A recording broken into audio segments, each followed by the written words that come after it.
So ഇന്ന് നമ്മൾ December 2018 question paper solve ചെയ്യാൻ പോവാണ്. Part A.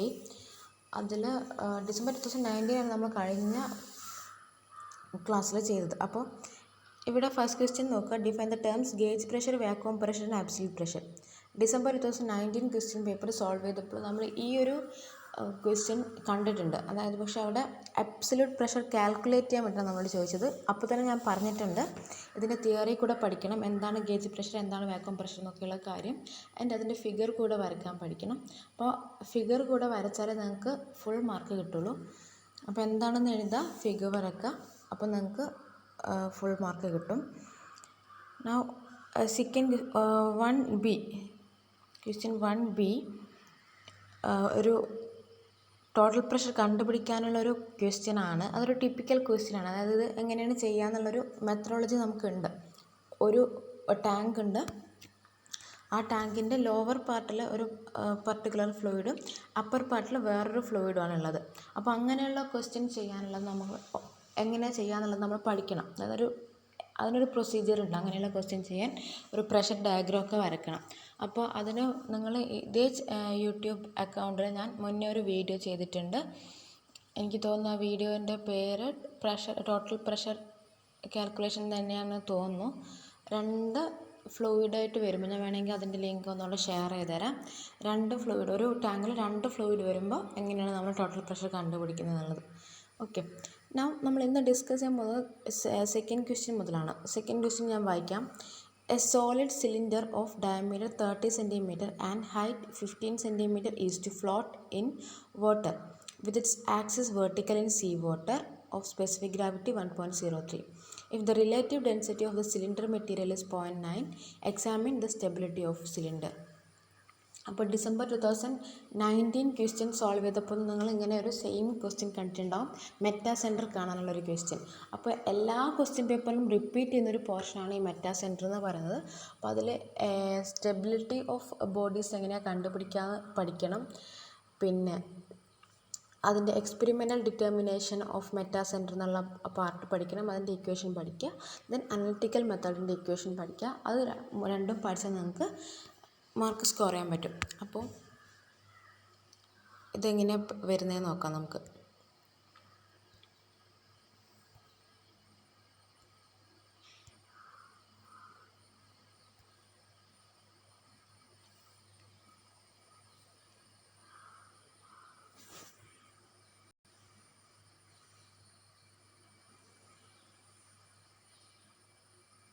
ഓക്കെ, അപ്പോൾ ഇതിൽ നിങ്ങൾ ബോയൻസിയുടെ ഏത് ക്വസ്റ്റ്യൻ ചോദിച്ചാലും, മെറ്റാ സെൻറ്ററൊക്കെ ബോയൻസിയിൽ വരുന്നൊരു പാർട്ടാണ് അല്ലേ. അപ്പോൾ ബോയൻസിയുടെ ഏത് ക്വസ്റ്റ്യൻ ചോദിച്ചാലും ഈ 3 റിലേഷൻഷിപ്പ് ഓർത്ത് വെക്കുക. Weight of body is equal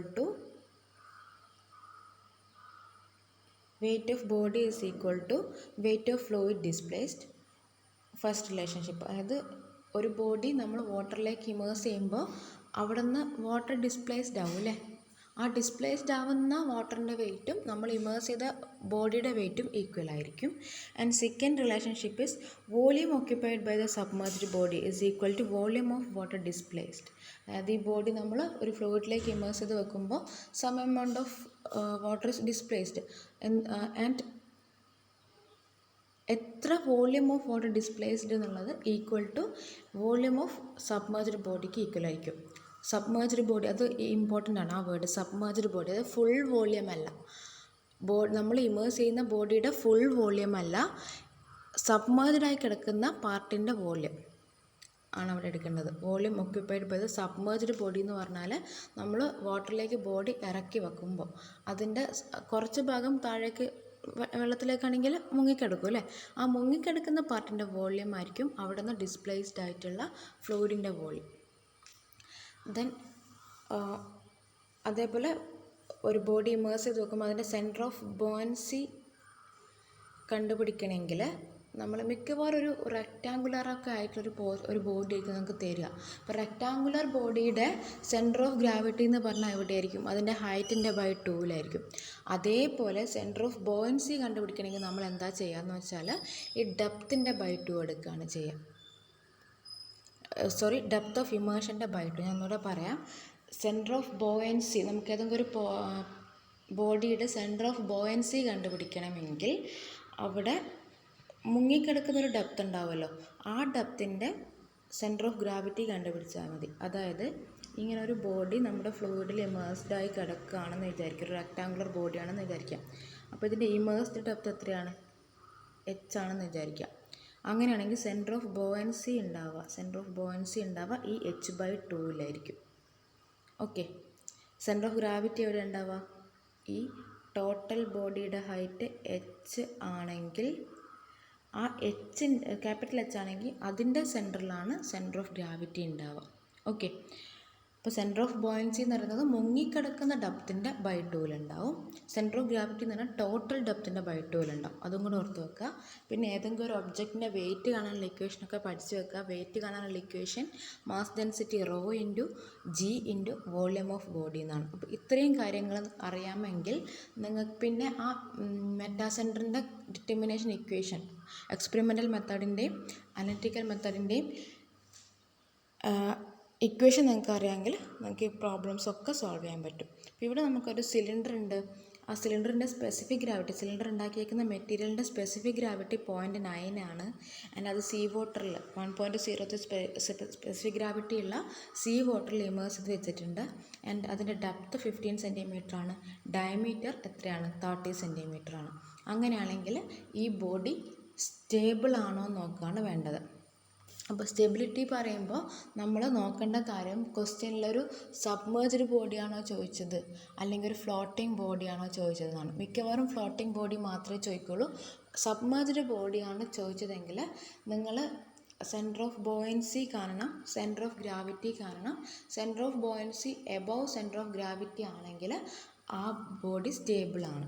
അത് ഞാൻ ഈ പറഞ്ഞതുപോലെ h/2 ടോട്ടൽ ഡെപ്ത് /2 ഒക്കെ വെച്ച് കണ്ടാൽ മതി. പക്ഷേ അത് ചോദിക്കാറില്ല. മിക്കവാറും ഫ്ലോട്ടിംഗ് ബോഡിയുടെ സ്റ്റെബിലിറ്റിയാണ് ചോദിക്കാറ്. അപ്പോൾ ഫ്ലോട്ടിംഗ് ബോഡിയുടെ സ്റ്റെബിലിറ്റി ചോദിച്ചാൽ സ്റ്റേബിൾ ആണോ ചോദിച്ചാൽ നമ്മൾ അതിൻ്റെ മെറ്റാസെൻട്രിക് ഹൈറ്റ് gm കാണുക. gm കണ്ടിട്ട് gm പോസിറ്റീവ് ആണെങ്കിൽ ബോഡി സ്റ്റേബിളാണ്, gm നെഗറ്റീവ് ആണെങ്കിൽ ബോഡി അൺസ്റ്റേബിൾ ആണ്.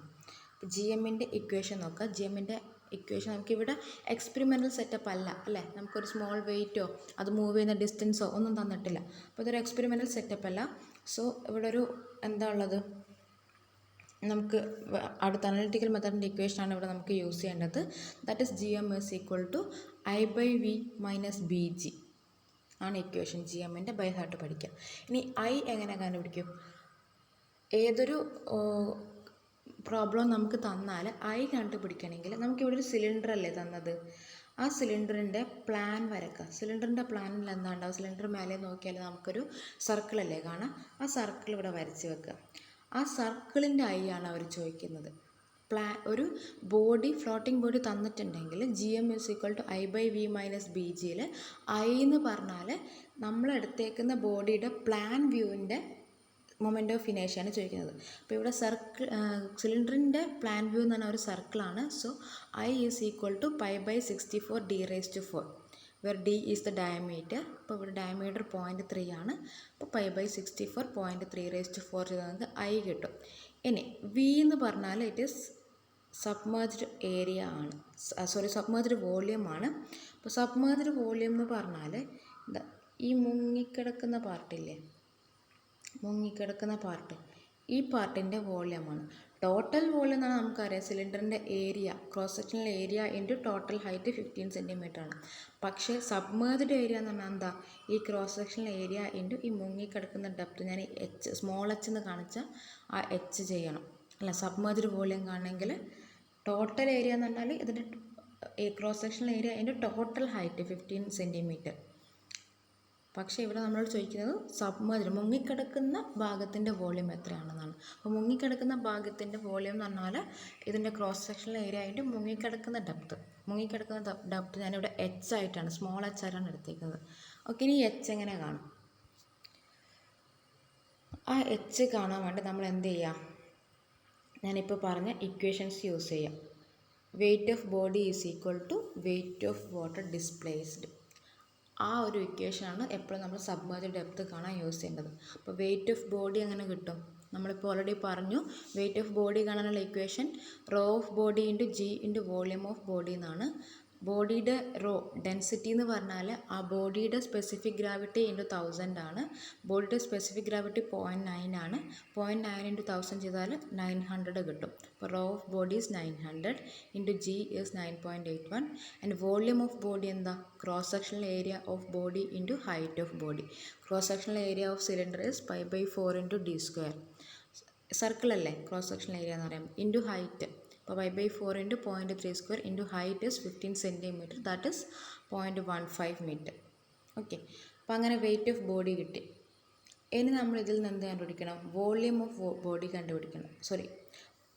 സബ്മേർജ്ഡ് വോളിയം കണ്ടുപിടിക്കണം. അപ്പോൾ വെയിറ്റ് ഓഫ് ബോഡി നമുക്ക് കിട്ടി. നമ്മൾ ഇക്വേഷൻ പ്രകാരം വെയിറ്റ് ഓഫ് ബോഡി എന്തിന് ഈക്വലൻ്റ് ആണ്? വെയിറ്റ് ഓഫ് വാട്ടർ ഡിസ്പ്ലേസ്ഡിന് ഈക്വൽ ആണ് അല്ലേ? അപ്പോൾ വെയിറ്റ് ഓഫ് ബോഡി തന്നെയായിരിക്കും വെയിറ്റ് ഓഫ് വാട്ടർ ഡിസ്പ്ലേസ്ഡ്. അതാണ് ഞാൻ ഇവിടെ എഴുതിയത്. ഈ കിട്ടിയ വാല്യൂ തന്നെയാണ് ഞാനിവിടെ വെയിറ്റ് ഓഫ് വാട്ടർ ഡിസ്പ്ലേസ്ഡ് ആയിട്ട് എഴുതിയത്. കാരണം weight of body is equal to weight of water displaced. ഇനി നമുക്കിപ്പോൾ എന്ത് കിട്ടി? ഡിസ്പ്ലേസ് ആയിട്ടുള്ള വാട്ടറിൻ്റെ വെയിറ്റ് കിട്ടി. ഇനി ആ ഡിസ്പ്ലേസ്ഡ് വാട്ടറിൻ്റെ വോളിയം നമുക്ക് കണ്ടുപിടിക്കാൻ കഴിയും. എങ്ങനെ? നമുക്കിവിടെ ഒരു റിലേഷൻഷിപ്പ് ഉണ്ട്. Volume is equal to weight by rho g. ഏതെങ്കിലും ഒരു വോളിയം കണ്ടുപിടിക്കണമെങ്കിൽ വെയിറ്റ് ബൈ റോ ജി ചെയ്താൽ മതി. ഇപ്പോൾ വോളിയം ഓഫ് വാട്ടർ ഡിസ്പ്ലേസ്ഡ് എന്ന് പറഞ്ഞാൽ weight of water displaced by rho g. Okay, ഇപ്പോൾ ഏത് വാട്ടർ സീ വാട്ടറിലല്ലേ നമ്മൾ ഈ വെസൽ ഇൻസേർട്ട് ചെയ്യുന്നത്. അപ്പോൾ സീ വാട്ടറിൻ്റെ റോ ആണ് യൂസ് ചെയ്യേണ്ടത്. ഇവിടെ സീ വാട്ടറിൻ്റെ സ്പെസിഫിക് ഗ്രാവിറ്റി നമുക്ക് അവർ തന്നിട്ടുണ്ട് 1.03. അപ്പോൾ അതിൻ്റെ റോ എത്രയായിരിക്കും? Specific gravity into 1000 1.03 into 1000. അപ്പോൾ റോ ഓഫ് വാട്ടർ 1030 എന്ന് കിട്ടും. ഇപ്പോൾ വോളിയം ഓഫ് വാട്ടർ ഡിസ്പ്ലേസ്ഡ് കണ്ടുപിടിക്കാൻ നമ്മൾ യൂസ് ചെയ്തത് equation weight of water displaced by rho g എന്നാണ്. വെയിറ്റ് ഓഫ് വാട്ടർ ഡിസ്പ്ലേസ്ഡ് നമ്മൾ ഓൾറെഡി കണ്ടുപിടിച്ചിട്ടുണ്ട്. ദെൻ അതിനെ റോ ഓഫ് സീ വാട്ടറിനെ കൊണ്ടും ജി കൊണ്ടും ഡിവൈഡ് ചെയ്യാം. റോ ഓഫ് സീ വാട്ടർ കിട്ടിയത് അതിൻ്റെ സ്പെസിഫിക് ഗ്രാവിറ്റി നമുക്ക് തന്നിട്ടുണ്ട് 1.03. അതിന് 1000 കൊണ്ട് മൾട്ടിപ്ലൈ ചെയ്തു. അങ്ങനെ ചെയ്താൽ നമുക്ക് വോളിയം ഓഫ് വാട്ടർ ഡിസ്പ്ലേസ്ഡ് കിട്ടി. അപ്പോൾ ഈ വോളിയം ഓഫ് വാട്ടർ ഡിസ്പ്ലേസ്ഡ് ആണ് നമ്മൾ ഈ I/V വി ആണ്, അത് കിട്ടി. ഇനി നമുക്ക് എന്താ കണ്ടുപിടിക്കേണ്ടത്? നമുക്ക് ബി ജി കണ്ടുപിടിക്കേണ്ടത്. ബി ജി എന്ന് പറഞ്ഞാൽ എന്താ? ബി ജി എന്ന് പറഞ്ഞാൽ ഈ സെൻറ്റർ ഓഫ് ബോയൻസിയും സെൻറ്റർ ഓഫ് ഗ്രാവിറ്റിയും തമ്മിലുള്ള ഡിസ്റ്റൻസ് ആണ്. അപ്പോൾ അത് നമ്മൾ കണ്ടുപിടിക്കുന്നത് നമ്മൾ സിലിണ്ടറിൻ്റെ ഏറ്റവും ബോട്ടം പോർഷനെ നമ്മൾ എ എന്ന് മാർക്ക് ചെയ്തില്ലേ, ആ എ എന്ന് ബിയിലേക്കുള്ള ഡിസ്റ്റൻസും കണ്ടുപിടിക്കണം, എ എന്ന് ജിയിലേക്കുള്ള ഡിസ്റ്റൻസും കണ്ടുപിടിക്കണം. എന്നിട്ട് A B minus A G ചെയ്താൽ നമുക്ക് ബി ജി കിട്ടും. ഓക്കെ, അങ്ങനെയാണ് ചെയ്യുന്നത്. അപ്പോൾ ബി കിട്ടണമെങ്കിൽ നമ്മൾ എന്താ ചെയ്യുക? h/2 ഈ സ്മോൾ h/2 ആണ് കണ്ടുപിടിക്കേണ്ടത് അല്ലേ? മുങ്ങിക്കിടക്കുന്ന ഡെപ്തിൻ്റെ /2 എപ്പോഴും ബി ഉണ്ടാവുക എന്നാണ് നമ്മൾ പറഞ്ഞത്. അപ്പോൾ h/2 ആണ് ബി കണ്ടുപിടിക്കാൻ ചെയ്യേണ്ടത്. ഇനി ജി എവിടെയാണ് ഉണ്ടാവുക? ജി എന്ന് പറഞ്ഞാൽ ഈ സിലിണ്ടറിൻ്റെ ടോട്ടൽ ഡെപ്തിൻ്റെ പകുതിയിലല്ലേ ഉണ്ടാവുക. സിലിണ്ടറിൻ്റെ ഒക്കെ അങ്ങനെയല്ലേ? സിലിണ്ടറിൻ്റെ ഒക്കെ സെൻറ്റർ ഓഫ് ഗ്രാവിറ്റി എന്ന് പറഞ്ഞാൽ അതിൻ്റെ ഡെപ്തിൻ്റെ പകുതിയിലാണ് ഉണ്ടാവുക. അപ്പോൾ 15 cm/2 സെൻറ്റർ ഓഫ് ഗ്രാവിറ്റി ഉണ്ടാവുക. അപ്പോൾ എ ജി നമുക്കറിയാം 15/2. ഇനി എ ബി കണ്ടുപിടിക്കണമെങ്കിൽ നമുക്ക് എച്ച് അറിയണം. h/2 ഉണ്ടാവുക. അപ്പോൾ എച്ച് ഇങ്ങനെയാണ് കണ്ടുപിടിക്കുക.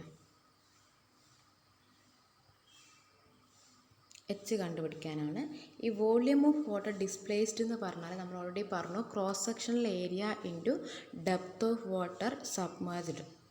അപ്പോൾ π/4 d സ്ക്വയർ ഇൻറ്റു എച്ച് ആണ് വോളിയം ഓഫ് വാട്ടർ ഡിസ്പ്ലേസ്ഡ്. പക്ഷേ വോളിയം ഓഫ് വാട്ടർ ഡിസ്പ്ലേസ്ഡ് നമുക്കിവിടെ ഓൾറെഡി കിട്ടിയിട്ടുണ്ട് അല്ലേ? വോളിയം ഓഫ് വാട്ടർ ഡിസ്പ്ലേസ്ഡ് ഇവിടെ നമുക്ക് ഓൾറെഡി കിട്ടിയിട്ടുണ്ട്. അപ്പോൾ ആ വോളിയം ഓഫ് വാട്ടറായിട്ട് ഈ ഇക്വേഷനെ ഇക്വേറ്റ് ചെയ്യുക. π/4 d square into h is equal to volume of water displaced. അതിൽ നമുക്ക് ഡി അറിയാം 0.3, ഇതിൽ എച്ച് മാത്രമേ അറിയത്തുള്ളൂ. അപ്പോൾ സോൾവ് ചെയ്ത് നമുക്ക് എച്ച് കിട്ടും. അപ്പോൾ എച്ച് കിട്ടിയാൽ h/2 ആയിരിക്കും എ ബി അല്ലേ? എ ബി എന്ന് പറഞ്ഞാൽ സെൻറ്റർ ഓഫ് ഗ്രാവിറ്റിയിൽ സെൻറ്റർ ഓഫ് ബോയൻസിയിലേക്കുള്ള distance from the bottom of the body. അപ്പോൾ അതെന്ന് പറഞ്ഞാൽ h/2 നമ്മൾ ഓൾറെഡി പറഞ്ഞിട്ടുണ്ട്. അപ്പോൾ അങ്ങനെ നമുക്ക് എ ബി കിട്ടും. എ ജി എന്ന് പറഞ്ഞാൽ സിലിണ്ടറിൻ്റെ ഹൈറ്റിൻ്റെ പകുതിയിലായിരിക്കും, ദാറ്റ് ഈസ് 0.15/2. അപ്പോൾ A B minus A G ചെയ്ത് നമുക്ക് ബി ജി കിട്ടും, ദാറ്റ് ഈസ് h/2 മൈനസ് 0.15/2 ചെയ്യുക. അപ്പോൾ നമുക്ക് ഈ ഇക്വേഷനിലുള്ള G M is equal to I/V minus B ജിയിലുള്ള എല്ലാ ടേം കിട്ടി. എന്നിട്ട് ആ ജി എം നെഗറ്റീവാണോ പോസിറ്റീവാണോ നോക്കുക. നെഗറ്റീവ് ആണെങ്കിൽ ഇറ്റ് ഈസ് അൺസ്റ്റേബിൾ, പോസിറ്റീവ് ആണെങ്കിൽ ഇറ്റ് ഈസ് സ്റ്റേബിൾ. ഇനി അടുത്ത ക്വസ്റ്റ്യനൊക്കെ ഇതിൽ കണ്ടിന്യൂറ്റി ഇക്വേഷൻ ഡിറൈവ് ചെയ്യാനൊക്കെയാണ്. അതൊരിക്കലും നിങ്ങൾ എക്സാമിന് പോകുമ്പോൾ സ്കിപ്പ് ചെയ്യരുത്. എപ്പോഴും ചോദിക്കുന്ന ഇക്വേഷനാണ് continuity equation, Bernoulli's equation, derivation with assumption, Euler's equation, പിന്നെ ലാസ്റ്റ് ഹേഗൻ പോയ്സൺ ഇക്വേഷൻ. ഇതൊന്നും ഇല്ലാണ്ട് ഒരു ക്വസ്റ്റ്യൻ പേപ്പർ ഇതുവരെ ഇറങ്ങിയിട്ടില്ല. അപ്പോൾ അതെന്തായാലും പഠിച്ചിരിക്കണം. നെക്സ്റ്റ് ക്വസ്റ്റ്യൻ ഈസ്, നമുക്കൊരു വെലോസിറ്റി തന്നിട്ടുണ്ട്, വെലോസിറ്റി ഫീൽഡ് തന്നിട്ടുണ്ട്. നമ്മളോട് at points 5,3 and time 2 seconds acceleration കാണാനാണ് പറഞ്ഞത്. നമുക്ക് വെലോസിറ്റി തന്നത് u is equal to t² + 3y എന്നും v is equal to 4t + 5x എന്നുമാണ് നമുക്ക് തന്നേക്കുന്നത്. ഇതെന്താണെന്ന് വെച്ചാൽ നമ്മൾ 3 ഡയമെൻഷണൽ ഒരു ഫ്ലൂയിഡ് കൺസിഡർ ചെയ്യാണ്. ആ ഫ്ലൂയിഡ് നമുക്കറിയാതെ ഒരു വെലോസിറ്റി, എക്സ് ഡയറക്ഷനിലുള്ള ഒരു വെലോസിറ്റി ഉണ്ടാവുള്ളൂ എന്നാണ്. പക്ഷേ ഒരു 2 ഡയമെൻഷനോ 3 ഡയമെൻഷനോ ഫ്ലോ എടുത്താൽ ആ വെലോസിറ്റിക്ക് 3 കോമ്പണൻ്റ് ഉണ്ടാവും. ഒന്ന് എക്സ് ഡയറക്ഷനിൽ, ഒന്ന് വൈ ഡയറക്ഷനിൽ, ഒന്ന് സെഡ് ഡയറക്ഷനിൽ. അപ്പോൾ ഇവിടെ നമുക്ക് തന്നേക്കുന്നത് ഒരു 2D ഫ്ലോ ആണ്. അവിടെ ഫ്ലോ എക്സ് ഡയറക്ഷനിലേക്കുണ്ട്, വൈ ഡയറക്ഷനിലേക്കുണ്ട്. അപ്പോൾ എക്സ് ഡയറക്ഷനിലുള്ള velocity is t² + 3y and y ഡയറക്ഷനിലുള്ള വെലോസിറ്റി ഈസ് 4t + 5x. അങ്ങനെയാണെങ്കിൽ ഇതിൻ്റെ ആക്സിലറേഷൻ കാണാനാണ് പറഞ്ഞത്. അപ്പോൾ ആക്സിലറേഷൻ്റെ ഇക്വേഷൻ നമുക്ക് അറിയാം. Acceleration is equal to √(ax² + ay²), where ax is the acceleration in the x direction and ay is the acceleration in y direction. ഇനി ഈ എ എക്സ് എങ്ങനെ കണ്ടുപിടിക്കും? നമ്മളെ കയ്യിൽ ഇക്വേഷൻ ഉണ്ട്. ഈ ഇക്വേഷൻ ബൈ ഹാർട്ട് പഠിക്കണം. ax is equal to u∂u/∂x plus v∂u/∂y plus w∂u/∂z plus ∂u/∂t, where u, v, w are velocity components in x, y and z direction and ∂u/∂x എന്ന് പറയുന്നത് യുവിൻ്റെ differential with respect to x, അതേപോലെ ∂u/∂y, ∂u/∂z and ∂u/∂t. അപ്പോൾ ഈ equation by heart പഠിക്കുമ്പോൾ നിങ്ങൾക്ക് confusion ആവാൻ സാധ്യതയുണ്ട്. അപ്പം ഓർക്കണം, ഈ എ എക്സിൻ്റെ ടേമിൽ യുവും വിയും ഡബ്ല്യു ഉണ്ട്. പക്ഷേ എക്സ് എടുക്കുമ്പോൾ ∂u/∂xും ∂u/∂yയും ∂u/∂zും ∂u/∂t ആണുള്ളത്. ഡിഫറൻഷ്യലൊക്കെ യുവിൻ്റെ ആണ്. പക്ഷേ യുവും വി ഡബ്ല്യു ഉള്ളൊരു ഇക്വേഷൻ നമുക്ക് എ എക്സിന് വരിക എന്നുള്ള ഓർത്താൽ മതി. അപ്പോൾ നമുക്ക് ഈ ഇക്വേഷൻ ബൈ ഹാർട്ട് പഠിക്കാൻ എളുപ്പമായിരിക്കും. അപ്പോൾ എ എക്സിൻ്റെ ഇക്വേഷൻ അങ്ങനെയാണ്. എ വൈ ഇതേപോലെ, പക്ഷേ എന്താ, u∂v/∂x plus v ∂v/∂y plus w ∂v/∂z plus ∂v/∂t. ഇവിടെയും കണ്ടോ യു വി ഡബ്ല്യു ഇക്വേഷൻ ഉണ്ട്. എന്നിട്ട് നമ്മൾ ഡിഫറൻഷ്യേറ്റ് ചെയ്യുന്നത് വൈൻ്റെ വെലോസിറ്റി കോമ്പണൻറ്റിനെ. അങ്ങനെ ഓർത്താൽ മതി. ഇനി നമ്മൾ ഈ ആക്സിലറേഷൻ കാണണമെങ്കിൽ എ എക്സും എ വൈയും കാണണം. എ എക്സ് കാണണമെങ്കിൽ നമുക്ക് എന്തൊക്കെ വേണം? ∂u/∂x, ∂u/∂y, ∂u/∂z ഒക്കെ വേണ്ടേ? അതാദ്യം കണ്ടു വെച്ചേക്കാം. ∂u/∂x ചെയ്യാദ്യം. യുവിൽ എക്സിൻ്റെ ടേമൊന്നും ഇല്ലാത്തതുകൊണ്ട് ∂u/∂x = 0. ഇനി ∂u/∂y ചെയ്താൽ നമുക്ക് കിട്ടുക എന്താ? t² + 3y with respect to y differentiate ചെയ്ത് നമുക്ക് 3 ആണ് കിട്ടുക അല്ലേ? അതേപോലെ ഓരോന്നും ഡിഫറൻഷ്യേറ്റ് ചെയ്യുക. ∂u/∂z എന്ന് പറഞ്ഞാൽ ഇതിൽ 2 സെഡിൻ്റെ ടേമൊന്നും ഇല്ല. അപ്പോൾ സെഡ് ഇല്ലാത്തതുകൊണ്ട് ∂u/∂z 0 ആണ്, ∂v/∂z 0 ആണ്. അപ്പോൾ സെഡ് ഉണ്ടോ എന്നുള്ള കാര്യങ്ങളൊക്കെ നോക്കണം. അപ്പോൾ നമ്മൾ ഈ ഇക്വേഷനിലുള്ള എല്ലാ ടേമും നമ്മൾ ഡിഫറൻഷ്യേറ്റ് ചെയ്ത് കണ്ടുപിടിക്കുക. ദെൻ എ എക്സ് എന്ന് പറഞ്ഞാൽ യു ∂u/∂x ആണ്. ∂u/∂x നമുക്ക് 0 കിട്ടി. ആൻഡ് വി ഇൻറ്റു ∂u/∂y ആണ്. ∂u/∂y 3 എന്നാണ് കിട്ടിയത്. പ്ലസ് w ഇൻറ്റു ∂u/∂z എന്നാണ്. ∂u/∂z 0 ആണ് കിട്ടിയത്. പ്ലസ് ∂u/∂t എന്നാണ്. ∂u/∂t is 2t. ഇനി നമുക്കിപ്പോൾ അപ്പോൾ നമ്മൾ ഈ ഇക്വേഷൻ ഒന്നുകൂടെ ചുരുക്കുക. u into 0 plus v into 3 എന്നല്ലേ? അപ്പോൾ 3 ഇൻറ്റു വിക്ക് 4t + 5x എന്ന് കൊടുക്കുക പ്ലസ് 2t. എന്നിട്ട് നമുക്ക് ആക്സിലറേഷൻ കണ്ടുപിടിക്കേണ്ടത് point 5,3 and t is equal to 2 യൂണിറ്റ്സിലാണ്. പോയിൻറ്റ് 5,3 എന്ന് പറഞ്ഞാൽ x ഈസ് ഈക്വൽ ടു 5 എന്നും y ഈസ് ഈക്വൽ ടു 3 എന്നുമാണ്. മിക്കവാറും നമുക്ക് 3 പോയിൻ്റൊക്കെ തരലുണ്ട്. 5,3,1 എന്നൊക്കെ തരാറുണ്ട്. അപ്പോൾ x is equal to 5, y is equal to 3, z is equal to 1 അങ്ങനെയാണ് ഉണ്ടാവുക കേട്ടോ. അപ്പോൾ ഇവിടെ നമ്മൾ എ എക്സിൻ്റെ ഇക്വേഷൻ നമുക്ക് വന്നാൽ എന്താ? ഇപ്പോൾ 3 ഇൻറ്റു 4t + 5x + 2t എന്നല്ലേ? അപ്പോൾ ടിക്ക് പകരം 2 എന്ന് കൊടുക്കുക, എക്സിന് പകരം 5 എന്ന് കൊടുക്കുക. അപ്പോൾ നമുക്ക് എ എക്സിൻ്റെ വാല്യൂ കിട്ടും. അതേപോലെ എ വൈയും ചെയ്യാം. എക്സിനും വൈക്കും ടിക്കും വാല്യൂ കൊടുക്കുക. എന്നിട്ട് a √(ax² + ay² എന്ന് ചെയ്യും. അപ്പോൾ ഈ ഒരു പോർഷൻ ഇങ്ങനെയും ക്വസ്റ്റ്യൻ ചോദിക്കാറുണ്ട്. പിന്നെ ഇമ്പോർട്ടൻ്റ്ലി ചോദിക്കാറ് വെലോസിറ്റി ഫംഗ്ഷനും സ്ട്രീം ഫംഗ്ഷനും ആണ്. സ്ട്രീം ഫംഗ്ഷൻ്റെ പ്രോബ്ലം നമ്മൾ കഴിഞ്ഞ ക്ലാസ്സിൽ ചെയ്തിട്ടുണ്ട്. അതേപോലെ വെലോസിറ്റി പൊട്ടൻഷ്യൽ ഫംഗ്ഷനും നമ്മൾ ചെയ്ത് പഠിക്കണം.